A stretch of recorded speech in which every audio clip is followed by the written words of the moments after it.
Welcome to Talent Takeover Unfiltered. When it comes to working hard and keeping it real, we know our shit. Self-care, happiness, inner peace, and time. I'm Brianna Rooney, and this is Taylor Bradley. Hey, y'all. And we have thrived in chaos and turned it into an art form. So Taylor, what are we doing here today? We're here to give you a raw, under-the-hood view of all things recruiting and finally give credit where credit is due to a long underrated industry that's full of quote-unquote experts. All right. Well, then let's take this show to the road. Hello. Another badass episode of Talent Takeover Unfiltered. We're coming in hot with Jess Heller, who is an exec and leadership coach, and she is incredible. And the subject will be how to manage your mindset in an ever-changing market. I love this. Hey, Jess. Hey, Taylor. How are we doing? Good. How are you? What the fuck did you just call me? Teller? So now you tell her? Oh, well, Heller, Jess Heller, Taylor. Come on, you're doing too many things. You saw that. God, that's my answer. Teller. I'm doing great. Teller is doing great. Thank you for asking. I'm always doing good on our podcast recording days. The energy is always good. Yes, it is fierce. I'm excited about this one because mindset, it's like if you guys haven't already subscribed to, hey, my mindset needs to be strong to be successful, you are really missing out. So let's just dig. Let's get in. Love it. All right, so why this topic? We know why it's important to us, but why was this topic important to you, Jess? Yeah, so it is the most important thing to drive success. So I think for me in coaching, the thing that I'm really passionate about, a lot of people come to me and they say, these are the goals that I want. This is what I want to achieve this promotion. And it's always about doing the inner work first, figuring out, okay, what are the limiting beliefs? What are the stories that you're telling yourself? What's the mindset shift that you need to make in order to achieve those goals? So focusing on that first before you can really do anything else. How do you manage tactical versus inner? Because I know, when I'm coaching, they're like, just tell me how to set up this or set up this process or how do I run this meeting? It's like, okay, whoa. Yeah. Yeah, for sure. So the first thing, asking a lot of questions. So I was shocked to find out early on that coaching is not about giving advice. I thought I was coaching people, and that's actually not what it's about. So it's a lot about asking a lot of questions, active listening, figuring out, okay, what is actually important about this for you? Because a lot of times people are setting goals based on what they think they should be doing, based on what has been told to them. And then they get to this point in their career, for example, and they realize, I'm not happy here. I got all the titles that I wanted. I have all the power that I thought I wanted, and I'm not feeling fulfilled. I'm actually pretty miserable. And so really going back to kind of the basics about what is important for you about achieving these goals. What are you telling yourself? And then, because when you do that type of work, then you're actually setting up goals that they really want versus they think they should want. But how do you manage that? If someone says, hey, I want X, I want just to make more money and I want to be able to negotiate really well. Yeah. How do you then say okay, I hear you, but now we're going to take a step back? Because I know sometimes people are like, wait, what did I get out of that call? That was very confusing. How do you set up those expectations? Yeah. So talking about, okay, what does success look like for you? What does it mean for you, right? What would be different if you got all of these things at the end of the day?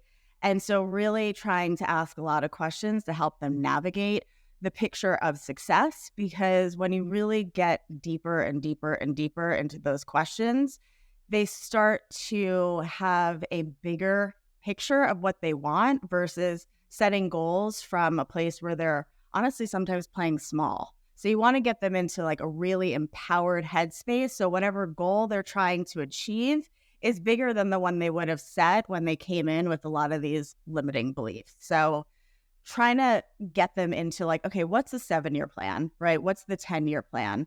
And then now that you have this picture of success, if fear was no obstacle and if money was no obstacle, for example, what would this look like? And then help them to back into it and then help them to get some of those incremental steps so that you break down something that feels really overwhelming into action steps that they can make or take. You know what I think is really interesting, and it just hit me as you were talking, Jess, that until I started working here, and it's not saying it didn't happen. It was just not really in my face. But I didn't really know how frequently executives or leaders used coaches. I think that I always had this belief that it's very early on in your career when you might have a coach or a mentor, but it was like, and I've had mentors my entire career, but specifically the coaching piece. But as I got here and learned that Brianna talks to an executive coach, she had me talking to her executive coach, and how powerful it was and the types of things that you do actually discuss. I'm really just curious to know, what's the typical profile of the people that you coach, and also, do you have any recommendations for people wanting to get started in coaching? Yeah, so I mostly work with leaders at all levels. A lot of my clients are women. I obviously work with men as well. But they're anyone who can be new in role. Maybe they're a new leader and they're feeling like, I don't really know how to build this relationship with my team. Maybe they're going from, peer to manager, and that role and those relationships need to look and feel very different. Or maybe it's someone who just got a new job, or they are looking for a career change.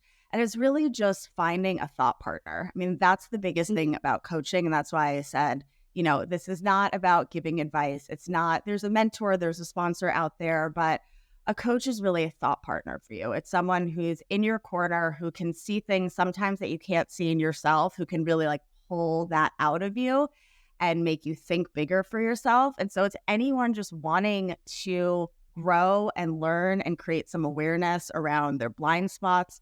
We all have blind spots, right? And so we all deal with feelings of doubt, whether or not it's starting a new company or starting this, new journey or career path. And so it's really just having someone in your corner to help you illuminate some of the things that you might not be able to see on your own. Love that. Love thought partner. I never thought of it that way. I've literally never heard that. But I have heard just recently, speaking of, my coach said something about, she had this great quote, and now I can't think of it, but playing small. And it was from Mel Robbins. I guess she was doing this interview. And so is that where you had heard that from? I mean, I've heard that Tara Moore has a great book as well. And so it's really, it's weird. Do you want to set your goals from a place where you're feeling empowered, or from a place where you're feeling fearful? And usually we make decisions out of love or out of fear. And so your coach can help you make decisions from a place where you're thinking bigger for yourself, so that your trajectory looks a little bit different.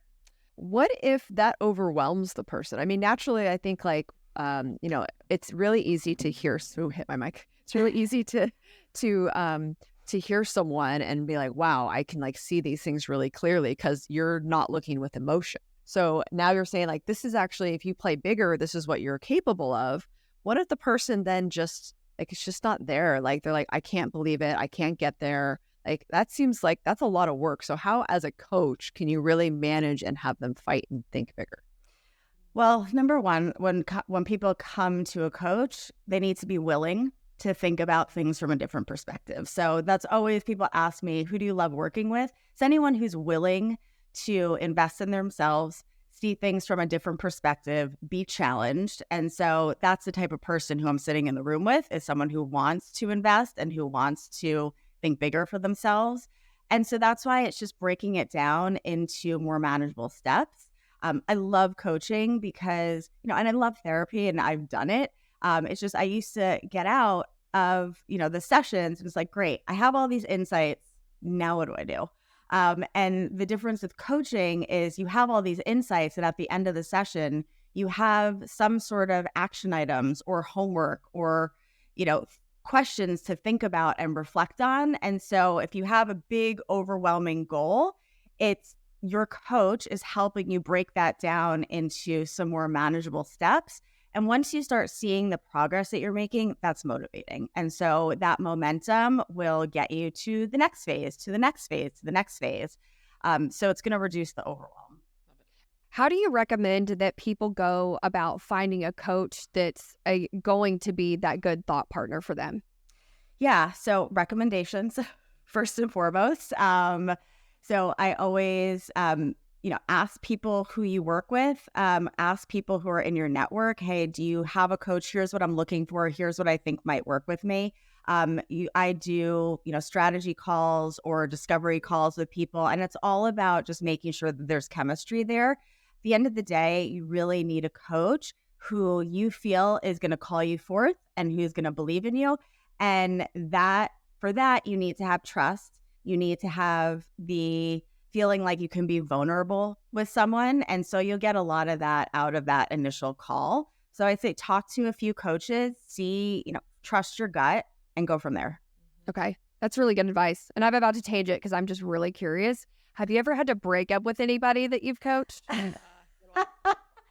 I have. I'm really lucky. So all of my clients have come through referrals. And so I am really fortunate to have some really amazing and inspiring clients. Have I had to have direct and tough conversations with people and say, listen, here's what we need to do to get you to where you want to go. If you're not doing the work, if you're not, showing up, then you do have to redesign your alliance and how you partner with someone. And, at the end of the day, I can't do the work for someone. I can't make someone change.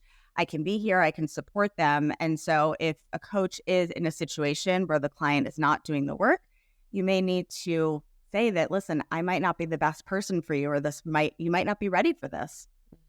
Love that. Sorry, go ahead, Taylor. No, go. I was going to make a comment about that. Like, cut the shit, Jess. Tell us the tea. There's been some boundaries. No, I'm just kidding. I've been really lucky.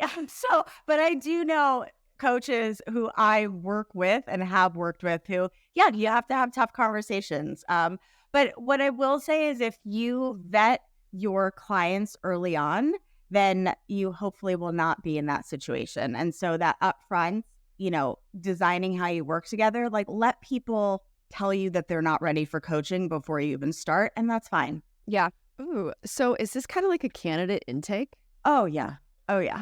So do you have templates that you go through? I mean, naturally not like you're just like, waiter and waitress, like going off of this thing. But like, did you typically start like, these are the questions, these are the answers I absolutely have to know before I take them on? So we do, that intro call, and I have questions for them. I also, before we start any coaching engagement, I have 22 questions that I send to them. So it's a questionnaire, very deep, very thought-provoking, hard-hitting questions that people have probably never asked themselves, nor have never ever been asked. And so if you're going through this and I ask people actually to do it 3 times. So the same questionnaire 3 times, because every time you answer the questions, you're going to go a level deeper and a level deeper. And if you do that and you are absolutely miserable, or that is not something that feels inspiring to you, let me know. And I let them know that, because this is what coaching is. So, you have to show up in a really courageous way. You have to show up in a really vulnerable way, or honestly, you're wasting money and time. And do you tell it just like that? I haven't really had to, because people are really game by the time they're ready. They're ready by the time they say yes. They're ready to do the work. I found it. So recently, and this is so funny because I don't know why this is like, wow, big moments, but I had never heard it put like this. But like, just having courage doesn't mean you don't have fear. It means you have the courage to keep moving forward. Yeah. And I honestly just heard that last week, and I was like blown away by it. I was like, my God, I've never thought of it like this. Yeah. Why is this the first time I'm hearing this? Well, the biggest thing, I have so many clients come to me and they say, I just want to build confidence. Or, that's part of their goal is I want to be more confident. I want to be more confident as my role, as I have more responsibilities. Now I'm in executive meetings and I'm talking to C-levels. I've never done this before. It's super intimidating. What I always tell them is the only thing that builds confidence is experience. So you actually don't need confidence. You just need courage. Go and, practice and do it. I mean, this is my first podcast. Anytime I do something for the first time, I know, thank you both. Anytime I do something for the first time, I always have nerves. I always, you start to make up stories in your mind. How is this going to go? Because you just don't have experience. And so it's just do the thing. When I used to start working with clients, I was nervous when I was doing my kickoff calls. I was nervous when I was doing my discovery calls. And now I am super excited. I don't even think twice about it. I get super excited when I see their questionnaire intake.com, and I can't wait to get on my first call with them. And so it's just about doing it, getting the experience, getting that behind you, and then being ready for the next thing that is going to bring nerves or where you have to do something for the first time. Absolutely. It's the fun shit. It is. Yeah. It's the stuff that makes you grow. That's where you grow. I was so nervous too. Brianna can attest to this. The first podcast we ever did, I was like sweating my spray tan off. I was so nervous. Because we actually did that, the first one video too. And then we did it because we were in person, and then we didn't do video. We only did audio for a little while there. But yeah, I was so nervous. And then now it's like, you see how we are. We shoot the shit. It's just, and you have fun. yeah. And you learn from it, right? Now you probably don't get your spray tan anymore. So I still sweat, but I don't get the spray tan on. But you don't get the spray tan. Yeah. So I do have another question for you. I'm curious to know how many of the people that you coach are they individually have sought you out and pay for coaching themselves, and how many people does the company pay for them to coach? Yeah. So I work with both. So I do, one-on-one private clients. They come to me. Sometimes people want to come to me because they're figuring out what they want to do next. And so, good on them. They are not going to ask their company to sponsor this if they're trying to leave. Especially with the background of recruiting, I think they're attracted to that experience. And others I work with, and they're company sponsored. So maybe their manager says, hey, we have this person who's new in role. Maybe they're new to the company or they're recently promoted. They are great, and we would love them to be excellent. And so can you come in, support them with that? There's obviously a lot more kind of 360 view. We'll do stakeholder interviews so that employee has more of a sense of how they're landing and leading within the organization. We're doing manager alignment meetings to make sure that what we're working on in the coaching sessions are in line with what the goals are with, their manager or the greater org.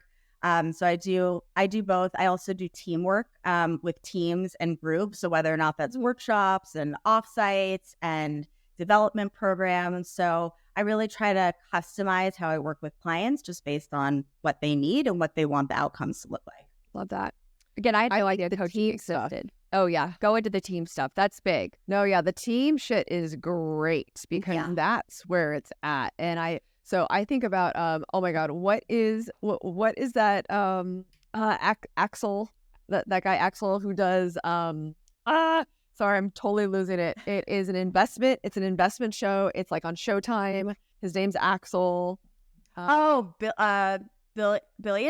Billions. Yes. Wow, how do I forget the name of that? I didn't know if we were talking about a podcast or we talking about either. And I watched Millions, and I was like, what? Okay. Oh yeah.